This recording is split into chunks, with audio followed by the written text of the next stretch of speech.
అదే మేడం, మీ అబ్బాయి రామ్ పేరుతో ఉన్న 50% వాటా ప్రాపర్టీస్ని తన ఇష్టపూర్వకంగా రామ్ మీ పేరుతో ట్రాన్స్ఫర్ చేస్తున్నట్టు రాశాం మేడం. మా పిన్నికి సారీ చెప్పు సీత.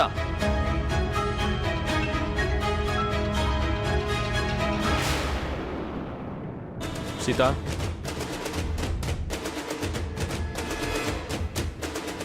సీత, ఏంటి? మాట్లాడుతుంటే మాట వినకుండా మధ్యలోనే వచ్చేసావే. అక్కడ ఉండి ఏం లాభం? మీరు మీ పిన్ని మాటే వింటారు తప్ప నా మాట వినరు కదా. నా మాటన్నా నీకు విలువ లేదా? నాకు మీరంటే గౌరవం ఉంది, అలాగే మీరు కూడా నాకు విలువ ఇవ్వాలి, నన్ను నమ్మాలి. నువ్వు చెప్పింది నిజమని నిరూపించకుండా వచ్చేసావు. మీ పిన్ని వాళ్ళు చేసిన తప్పుకు సాక్ష్యాలు ఆధారాలు లేవు. వాళ్ళని వాళ్ళు మేనేజ్ చేశారు, అందుకే వచ్చేసాను. ఎదుటి వాళ్ళ మీద నింద వేసి అది నిరూపించలేనప్పుడు నీదే తప్పవుతుంది కదా సీత. సాక్ష్యాలు లేనంత మాత్రాన ఆవిడ చేసిన తప్పు ఒప్పైపోదు. సాక్ష్యాలు లేనప్పుడు కోర్టులో జడ్జి కూడా నమ్మడు. నేను మాత్రం ఎలా నమ్ముతాను? మీరు నమ్మండి నమ్మకపోండి, ఆవిడ తప్పు చేసింది. ఆవిడ తప్పు నువ్వు నిరూపించలేదు కాబట్టి ఇప్పుడు తప్పంతా నీదే అయింది. నువ్వొచ్చి పిన్నికి సారీ చెప్పాలని అందరూ అడుగుతున్నారు. చెప్పనని కిందే చెప్పాను కదా. నేను కూడా వచ్చి అడుగుతున్నాను కదా. ఆ దేవుడొచ్చి చెప్పినా చెయ్యని తప్పుకి క్షమాపణ చెప్పను. పట్టుదలకి ఇది సమయం కాదు సీత. క్షమించమని పిన్నితో ఒక మాట చెప్పి వచ్చే. ఆ మాట తప్ప ఇంకేమైనా అడగండి, చేస్తాను. అదొక్కటి చెయ్యి, నిన్నింకేమీ అడగను. నేను తప్పు చేశాను అని మీకు అనిపిస్తే మీకు సారీ చెప్తాను, ఇంకెవరికి చెప్పను. నీ వల్ల మా పిన్ని హర్ట్ అయింది, కన్నీళ్లు పెట్టుకుంది.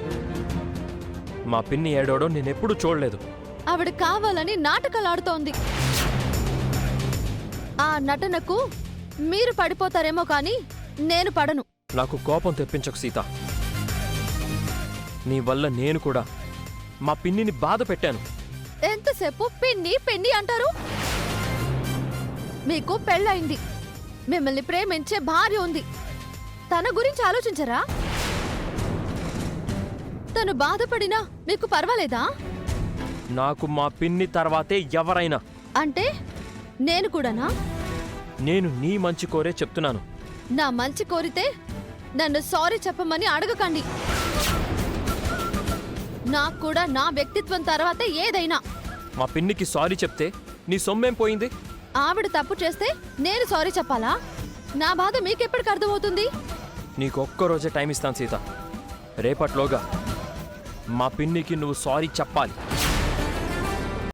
లేదంటే నేనేం చేస్తానో నాకే తెలీదు. మీరేం చేసినా సరే నేను మీ పిన్నికి సారీ చెప్పను, చెప్పనుగాక చెప్పను.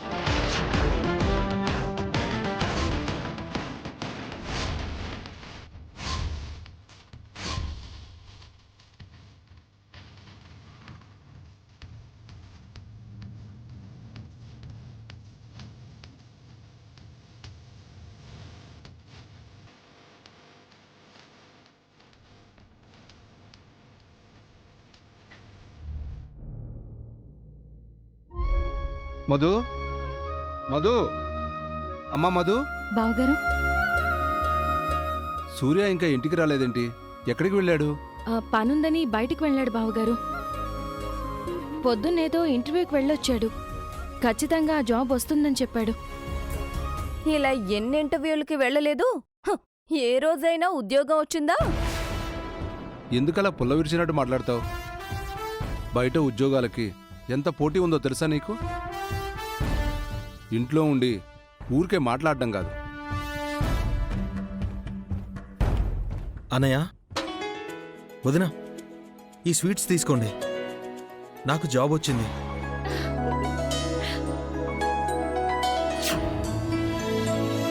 కంగ్రాట్స్ రా. కంగ్రాచులేషన్స్ అండి. థ్యాంక్స్ మధు. తీసుకో. అక్క తీసుకో. స్వీట్ తీసుకో. ఏ ఉద్యోగం వచ్చిందో? సేల్స్ ఎగ్జిక్యూటివ్ వదినా. జీతం ఎంతో? నెలకి 30,000. అబ్బో పెద్ద జీతం. మహాలక్ష్మి గారి ఇంటి వాచ్మెన్ కు అంతకంటే ఎక్కువ జీతమే ఇస్తారు. ఇప్పుడు ఆ ఇంటి గొడవ ఎందుకే? అలాంటి పెద్దవారిని అడుక్కుంటే పెద్ద ఉద్యోగమే వస్తుంది కదా అని. ఈ జాబ్ నా సొంత ప్రయత్నం మీద వచ్చింది వదినా. నాకు సంతృప్తిగా ఉంది. నీకు సంతృప్తిగానే ఉంటుంది. మరి మధుమితకి సంతోషంగా ఉందో లేదో? తనను కోరుకున్న రామ్ కోటీశ్వరుడు. నెలకి కోట్లు కోట్లు సంపాదిస్తుంటాడు. తను కోరుకున్న నువ్వు ముష్టి 30,000కే సంతృప్తి పడుతున్నావు. బంగారాన్ని కాదని ఇనుప ముక్కని పట్టుకున్నానని మధుమిత ఫీల్ అవుతుందేమోనని నా అనుమానం.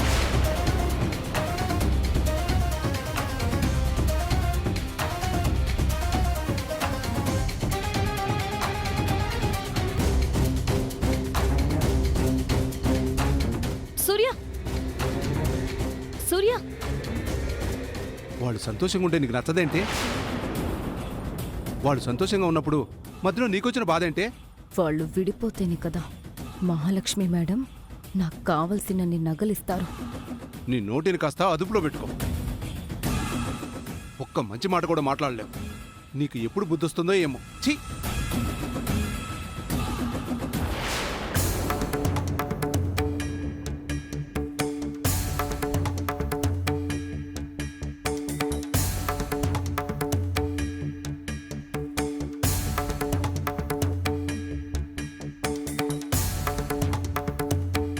స్వీట్ తిను సూర్య. నోరు తీపి చేసుకో. తీపి కూడా చేదైంది. ఆనందం అంతా ఆవిరైంది.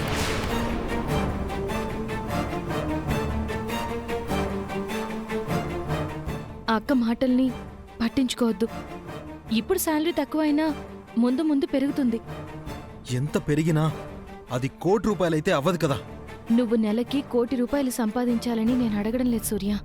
నువ్వు ఏది అడగవు, ఏది చెప్పవు, అన్నీ మనసులోనే దాచుకుంటావు. నా మనసులో నువ్వు తప్ప ఇంక ఏ దాపరికాలు లేవు సూర్య. ఉంటే నా మనసులో ఉన్న నీకు తెలిసిపోతాయి. అది నిజమైతే బావుండు.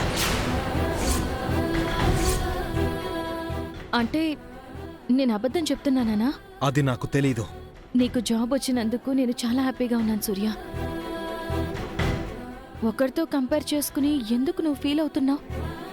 నాకు అలాంటి ఫీలింగ్స్ ఏమీ లేవు. నీకున్నాయేమో.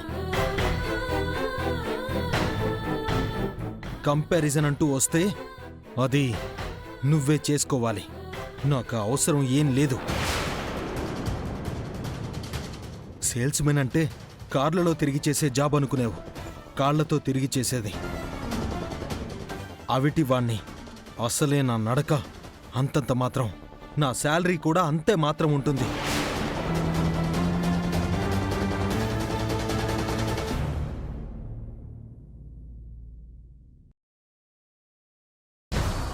మధు, నేనొక చిన్న మాట అంటే సూర్యకంత కోపం ఎందుకు? ఇవాళ రేపు చిన్న చిన్న పిల్లలు నెలకి లక్షలు సంపాదిస్తున్నారు. అలాంటి ఉద్యోగం తెచ్చుకోవచ్చు కదా. మీరా మాట అనకుండా ఉండాల్సిందక్కా. సరిపోయింది. నువ్వు కూడానా? మనం బతికేది సంతోషం కోసం, 25కి 30కి కష్టపడ్డం కోసం కాదు. ఆ ముష్టి 30,000తో నీకు ఏం తిండి పెడతాడు? నగలు చీరలు ఏం కొనిస్తాడు?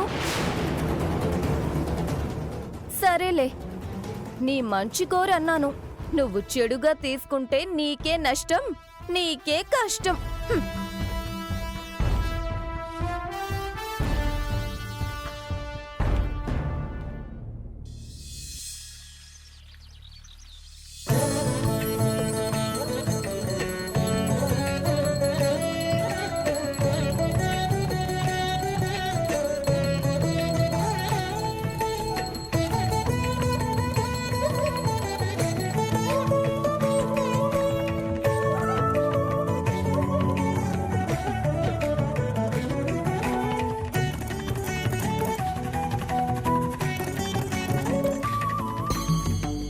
సీత, హారతి తీసుకోండి. నైట్ నేను చెప్పింది ఏం చేసావు? ముందు హారతి తీసుకోండి. ముందు నేను అడిగిన దానికి ఆన్సర్ చెప్పు. హారతి ముఖ్యమా, ఆన్సర్ ముఖ్యమా? మా పిన్నికి వెళ్ళి సారీ చెప్తావా లేదా? హే సీత,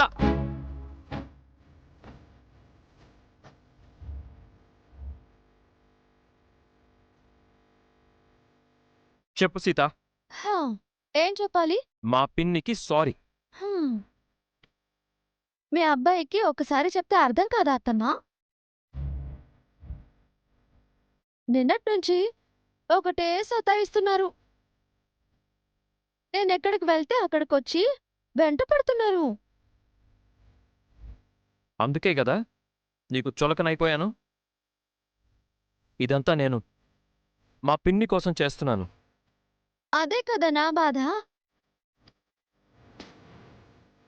మీ అబ్బాయి తాపత్రయం ఏదో మీకోసం పడుంటే ఓ అర్థం ఉండేది అత్తమ్మా. తనని మోసం చేస్తున్న పిన్ని కోసం ఈ పాటలేంటి? మీరైనా మీ అబ్బాయికి కాస్త మంచి బుద్ధిని ప్రసాదించండి. మ్యాటర్ డైవర్ట్ చేయకు. నేను నీతో మాట్లాడుతుంటే నువ్వు ఫోటోతో మాట్లాడతావేంటి? అది ఫోటో కాదు, మీ అమ్మగారు, మా అత్తమ్మగారు. ఏయ్ సీత, సీత, ఏయ్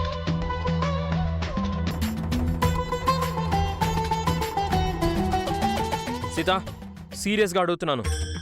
మా పిన్నిని క్షమించమని అడుగుతావా లేదా? నేను కూడా సీరియస్గా చెప్తున్నాను. నేను మీ పిన్నికి సారీ చెప్తే మీకు నేను అబద్ధం చెప్పినట్టు అవుతుంది. నువ్వు నాకు చాలా అబద్ధాలు చెప్పావు. తమాషాకి చెప్పుంటాను, కానీ నిన్న చెప్పింది మాత్రం నిజం. నిజమో అబద్ధమో వచ్చి మా పిన్నికి సారీ చెప్పు. రామచంద్ర ప్రభు, నువ్వొక్కసారి సీతమ్మకు అగ్ని పరీక్ష పెట్టావు. నా మొగుడు నాకు రోజు పరీక్షల మీద పరీక్ష పెడుతున్నాడు. మళ్ళీ దేవుడితో మాట్లాడుతున్నావేంటి? మహానుభావ, నీకో దండం. నిన్ను నమ్మి నీతో నిజం చెప్పినందుకు నన్ను క్షమించు. సారీ. ఈ సారీ ఏదో మా పిన్నికి చెప్పొచ్చు కదా. తీసుకోండి. ఏం చేసుకోను? దేవుడి ప్రసాదం తినండి. నా బుర్ర తినకండి. నేనెవ్వరికి సారీ చెప్పను.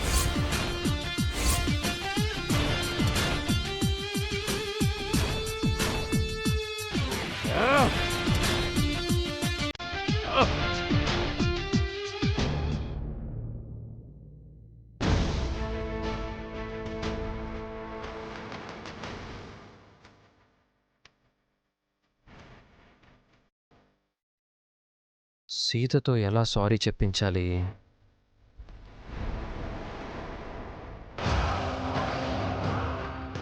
ఏంట్రా వాకింగా?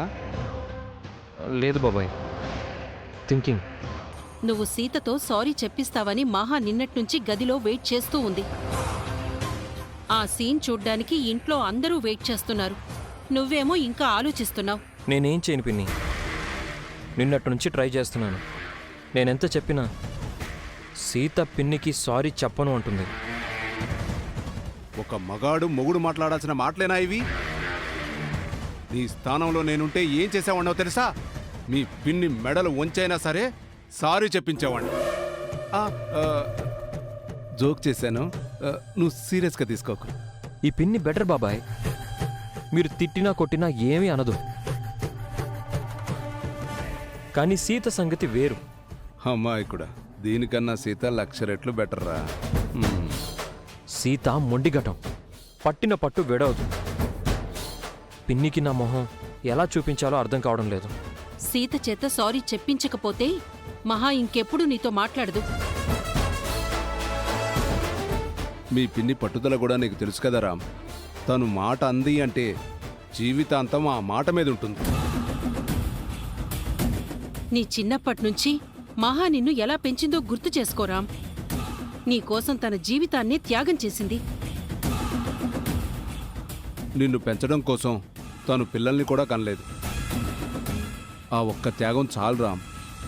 నువ్వు మీ పిన్ని కోసం ఏదైనా చేయడానికి. నాకంతా గుర్తుంది బాబాయ్. నేనేది మర్చిపోలేదు పిన్ని. కానీ సీత నా మాట వినడం లేదు. సీతకు వార్నింగ్ ఇవ్వు, లేదంటే బెదిరించు. ఆ పని నిన్ననే చేశాను పిన్ని. నేనేం చేసినా సారీ చెప్పదంట. అంత మాట నిందా? అసలు సీతకి నువ్వంటే భయం ఉందా? భయం భక్తి ఉన్నదైతే ఇలా చేస్తుందా? నువ్వొక పని చెయ్యి రామ్. నీకు నిజంగా మహా మీద ప్రేముంటే నేను చెప్పినట్టు చెయ్యి. సీత నీ మాట ఎందుకు వినదో నేను చూస్తాను. ఏం చేయాలి పిన్ని?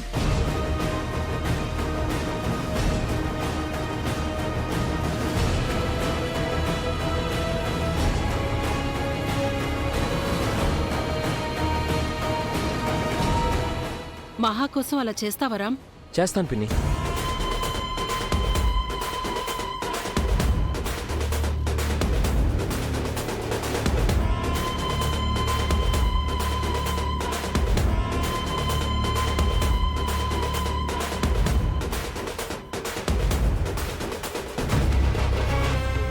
ఏంటి అర్చన, రామ్కి అలాంటి ఐడియా ఇచ్చావు?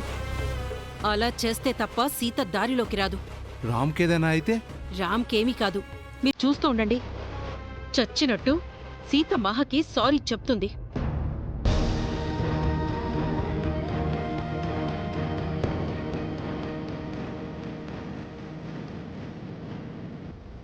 రాజ్యం, ఏంటి బాబు ఇలా వచ్చారు? నువ్వు కిందికెళ్ళు. బట్టలారేయాలి బాబు. వెళ్ళమంటున్నానా? ఎందుకు బాబు? నేనిక్కడి నుంచి దూకి ఆత్మహత్య చేసుకొని చావబోతున్నాను. అమ్మ బాబోయ్, పరాచుకలొద్దు బాబు. కామెడీ కాదు, సీరియస్. త్వరగా వెళ్ళు. అంత పని చేయకండి బాబు. సీతమ్మకి అన్యాయం చేయకండి బాబు. నోరు మూసుకొని వెళ్ళు. బాబు బాబు వదులు బాబు. ఏంటి బాబు ఇది? బాబు వద్దు బాబు, మాట వినండి బాబు. తలుపు తీయండి బాబు. బాబు, సీతమ్మా, సీతమ్మా, సీతమ్మా, సీతమ్మా, సీతమ్మా, నేను ఎక్కడున్నానక్కా? సీతమ్మా, త్వరగా మేడ మీదకి వెళ్ళండమ్మా. ఎందుకక్కా? రామ్ గారు మేడ మీద నుంచి కిందకు దూకి చనిపోతానని చెప్పారమ్మా.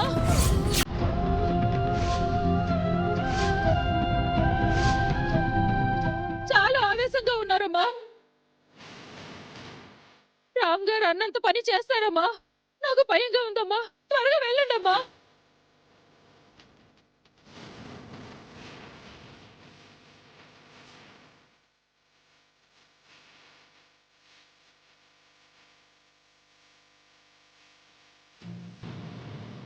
ఏమండి, తలుపు తీయండి. నేను తీయను. నా మాట వినండి. నేను చావడానికే డిసైడ్ అయ్యాను. ఏంటండి ఆ పిచ్చి మాటలు? తలుపు తీయండి. నువ్వు నా మాట విననప్పుడు నేను నీ మాట ఎందుకు వినాలి? తలుపు తీయండి, మాట్లాడుకుందాం. ఇంకా మాట్లాడుకోవడాలేమీ లేవు. నేను సూసైడ్ చేసుకోబోతున్నాను. వద్దండి, తలుపు తీయండి. నేనేం చేసినా నా మాట వినను అన్నావుగా. నేను ఏం చేస్తానో బయటికొచ్చి చూడు. అయ్యో వద్దండి, తలుపు తీయండి. ఏమండి, తలుపు తీయండి.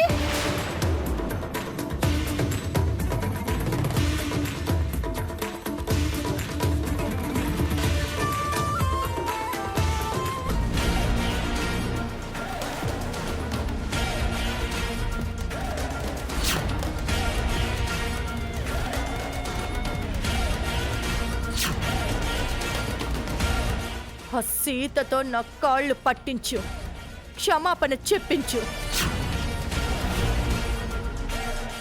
అంతవరకు నాతో మాట్లాడద్దు. గేమ్ స్టార్ట్ అయ్యింది. రామ్ మాట సీత ఎందుకు వినదో, నా కాళ్ళు పట్టుకుని ఎందుకు క్షమాపణ అడగదో చూస్తాను. అది నా దారికొచ్చే టైం దగ్గర పడింది. దాని మెడలు వంచి నా కాళ్ళ దగ్గరికి తెచ్చుకుంటాను. నా బానిసం చేసుకుంటాను. Count down begins.